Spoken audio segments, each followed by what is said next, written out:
dices al niño no, a lo mejor se trauma el niño, porque los niños se trauman si les dicen no. Pues no dice el presidente del gobierno que educar es interferir y que no se debe de interferir. Pues así pasa, que tenemos que ir a Burgos a ver el arte gótico, pero ¿cómo educamos a nuestro hijo sin causarle un maltrato físico o psíquico? Yo le pregunto al legislador y a los psicólogos cómo podemos evitar que un niño de 3 años meta los dedos en el enchufe, porque hay dos posibilidades. Una, pupa nene no se hace, y a la tercera no te lo hace, y la otra, cuando vaya a meter los dedos en el enchufe, decirle al niño, niño, no introduzca los dedos en el enchufe porque puede originar un cortocircuito de consecuencias irremediables. Claro, cuando tú te pones a razonar con el niño, se está electrocutado el niño. ¿Cómo podemos evitar que un niño de 3 años meta los dedos en el enchufe sin causarle un trauma o un maltrato?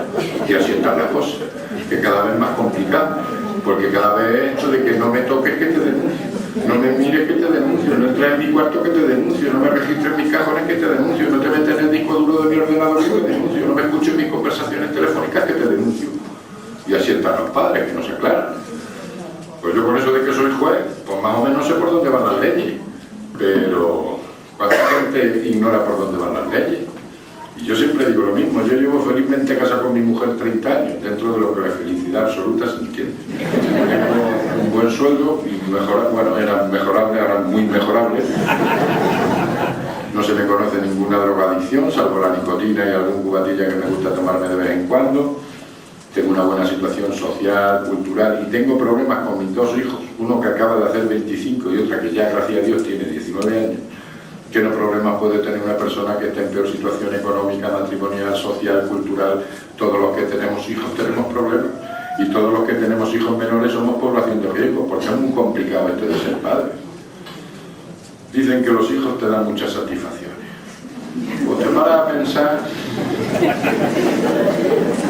si te quedas embarazado como Dios manda, mandaba a Dios, te enteras de que está embarazado a la segunda o la tercera falta. Toma, que te pega 5 o 6 meses que aún no viví. Pues no te puedes tomar ni una copa, ni fumarte un cigarro, nada más que paseitos ligeros, continuos, y dándole vueltas a la cabeza a ver si has metido la pata, a ver cómo va a venir la criatura, a ver, te pega 5 o 6 meses, pues con una angustia. Lo primero que hacemos nada más llegar a la criatura a este mundo es ver a ver si están todas las piezas en su sitio. Eso es lo primero que hacemos. Y si vemos que están todas las piezas en su sitio y tal, y gracias a Dios va todo bien, lo que hacemos es esperar al informe del pediatra, a ver si va todo bien. Y aunque nos diga el pediatra que está todo bien y que todas las piezas están en su sitio, lo primero que hacemos nada más llegar a casa, encender la luz, apagar la luz, hacer así, a ver si gira la cabecilla el niño, si no la gira. La primera semana, a ver si me coge, me engancha, si no me coge, que no me ha enganchado, si me engancha, que no me coge, y si llora, es que no me ha cogido y no me ha enganchado, y si no llora, estará vivo, no respirará, hasta que no vive. Los primeros meses que llevas al niño a la guardería, pues todos los mocos se los lleva el niño, prácticamente los viajes a urgencia, un pasón, piretal, darsi, pues hasta que no vive. Llega el niño, empieza con un anillo, ya empieza a andar el niño, pues todo a correr detrás del niño. Pero estamos con corrillas para que no se nos caigan a la playa, a la piscina. Llega el niño y tiene 7 años, un día te viene escalabrado, el otro que le ha metido el bolígrafo en el ojo, el otro con corrillilla que no sé qué. Llega a los 14 años y quiere una moto y dale bola con la moto y cómprame la moto, déjame la moto, le compro moto, no le compro moto, llevará casco, cómo vendrá, qué hora llegará, con quién irá, que no vive. Llega a los 18 años, ya no quiere el niño la moto, ahora quiere el coche, y déjame el coche, sácame el carnet de conducir, le compro coche, no le dejo coche, se me echa novia, me utilizará el coche, que no vive. Me parece que el chaval se va de casa, estudia, trabaja y se va de casa, se van de casa a los 30 años. Se unen o se casan, tienes un niño, te enseña a los niños, al final te quedas con los niños y se separan, te quedas con los nietos y se separa el niño. Total, que niños pequeños, problemas pequeños, niños grandes, problemas grandes, y niños más grandes, problemas más grandes. Te quitan el problema cuando te mueres, pero dicen que dan mucha satisfacción. Yo por eso no me gusta dar consejos para ser un buen padre, porque es muy complicado esto de ser padre. Además, nosotros valoramos más a nuestros padres cuando somos padres y queremos más a nuestros padres cuando somos padres. Yo, gracias a Dios, mis hijos no me valoran y tampoco tengo yo especial interés en que me valoren de forma inmediata. Por lo tanto, no sé si soy un buen padre o no lo soy. Por eso no doy consejos para ser un buen padre. Lo que sí doy son los consejos para formar un delincuente. Es un decálogo que está basado en experiencias de la policía, la gente me lo atribuye a mí, pero yo no tengo la propiedad intelectual de este decálogo. vengo diciendo hace muchísimos años y cada vez me ratifico más en ese decálogo, pero no es mío. Estos consejos que damos a los padres para formar un pequeño delincuente en casa son los siguientes. Primero, comience desde la infancia dando a su hijo todo lo que le pida. Así crecerá convencido de que el mundo entero le pertenece. No le dé ninguna educación espiritual. Espere que alcance la mayoría de edad para que pueda decidir libremente. Cuando diga palabrotas, ríaselas. Esto le animará a hacer más cosas graciosas. No le regañe nunca ni le diga está mal algo de lo que hace. Podría crearle complejos de culpabilidad. Recoja todo lo que él deja tirado, libros, zapatos, ropa, juguetes, hágaselo todo. Así se acostumbrará a cargar la responsabilidad sobre los demás. Déjele leer todo lo que caiga en sus manos. Cuide de que sus platos, cubiertos y vasos estén esterilizados, pero que su mente se llene de basura. Dispute y riña a menudo con su cónyuge en presencia del niño. Así no se sorprenderá ni le dolerá demasiado el día en que la familia quede destrozada para siempre. Dele todo el dinero que quiera gastar. No vaya a sospechar que para disponer de dinero es necesario trabajar. Satisfaga todos sus deseos, apetitos, comodidades y placeres. El sacrificio y la austeridad podría producirle frustraciones. Y póngase de su parte en cualquier conflicto que tenga con sus profesores y vecinos. Piense que todos ellos tienen prejuicios contra su hijo y que de verdad lo que quieren es fastidiarle. Si seguimos estos consejos, es fácil que en casa hagamos un pequeño tirano que con el tiempo se puede convertir en un auténtico delincuente y en un auténtico chorizo. Yo siempre comento que todos los martes celebro del orden de 20 a 22, 24 juicios. Pues desde los últimos 4 o 5 años, de esos 20 juicios, 22 juicios, 3, 4 son denuncias de padres contra sus hijos por malos tratos. Padres que denuncian a sus hijos porque son agredidos física y psíquicamente. Y yo les puedo decir que yo he visto bocas partidas, piernas rotas de los padres como consecuencia de agresiones que sufren de sus hijos. Y si yo me muevo en una delincuencia de niñas del 20-25% frente al 75-80% de chicos, en el delito de violencia familiar ya estamos en un 40%, 45% de niñas frente al 55-60% de chicos. Y no son clase marginal. Son chavales de clase media, media alta. Es un delito típico de clase media, media alta. Y empezamos a tener, y no por ese motivo, pero lo mismo que tengo yo problemas con mis hijos biológicos, los tenemos todos. Y empezamos a tener esos problemas ya también entre padres e hijos adoptados.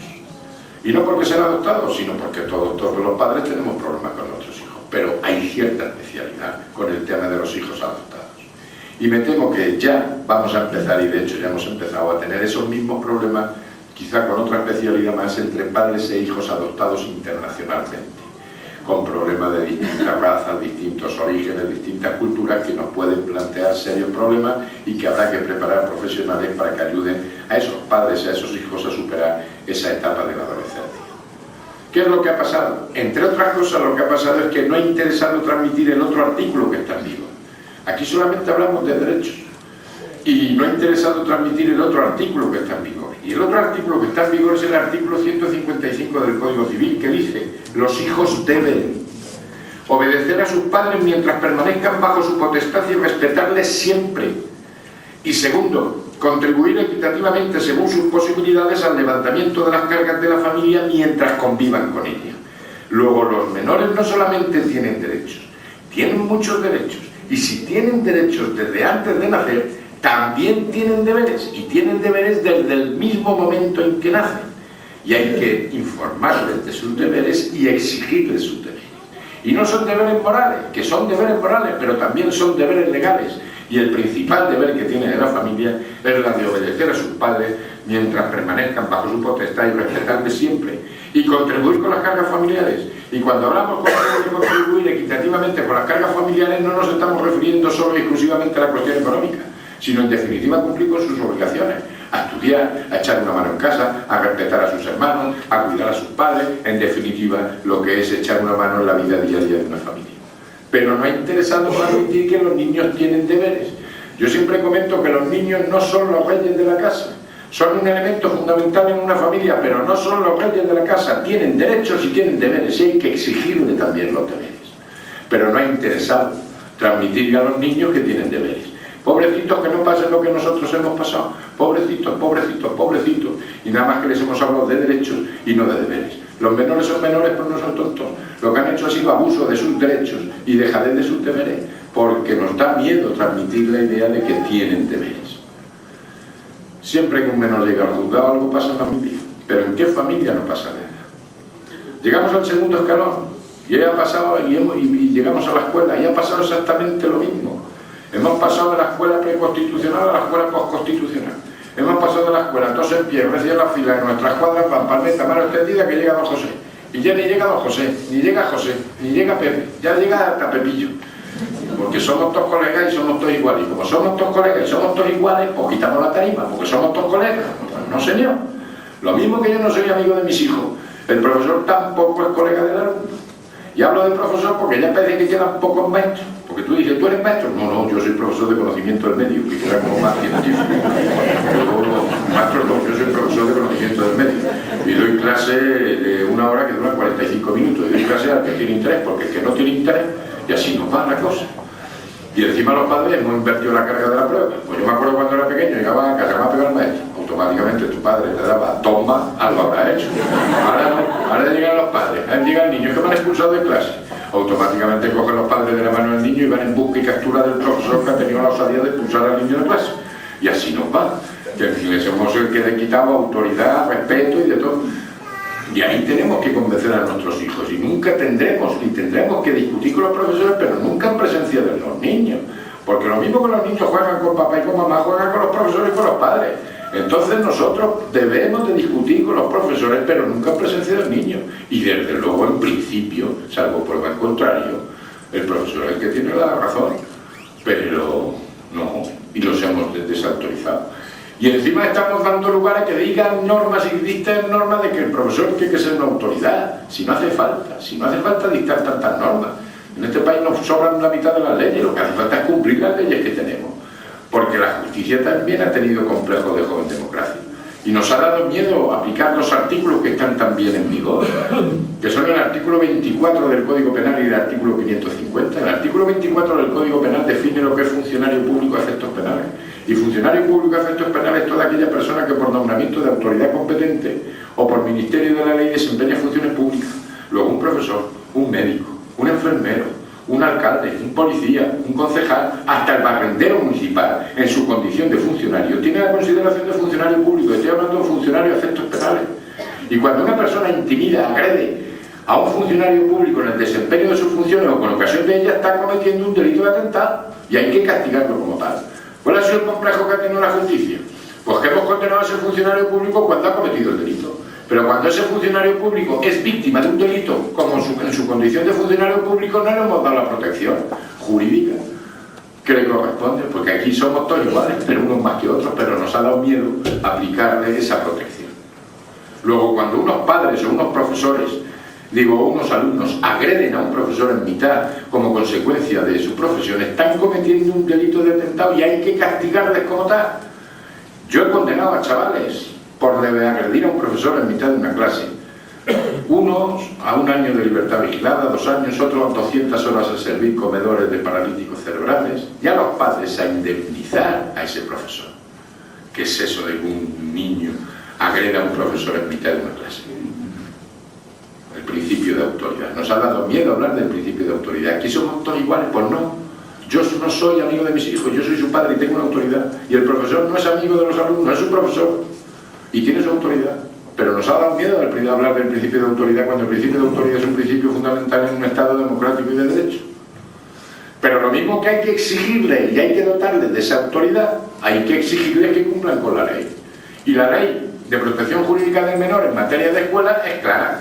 Y nos dice que cualquier persona o autoridad que tenga conocimiento de que un menor no está escolarizado o no asiste al centro escolar de forma habitual y sin justificación durante el periodo obligatorio, deberá ponerlo en conocimiento de las autoridades públicas competentes que adoptarán las medidas necesarias para su escolarización. Luego, si hacemos leyes que nos dicen que la enseñanza obligatoria hasta los 16 años, todos los niños de menos de 16 años, en horario escolar donde tienen que estar en la escuela. Y no me vale como medida sancionadora educativa la que adoptan muchos centros escolares, que es que el niño, como se porta mal, pues lo expulso del colegio. Eso es como si yo a un preso, porque se porta mal en la prisión y me está perturbando el proceso reinsertado, después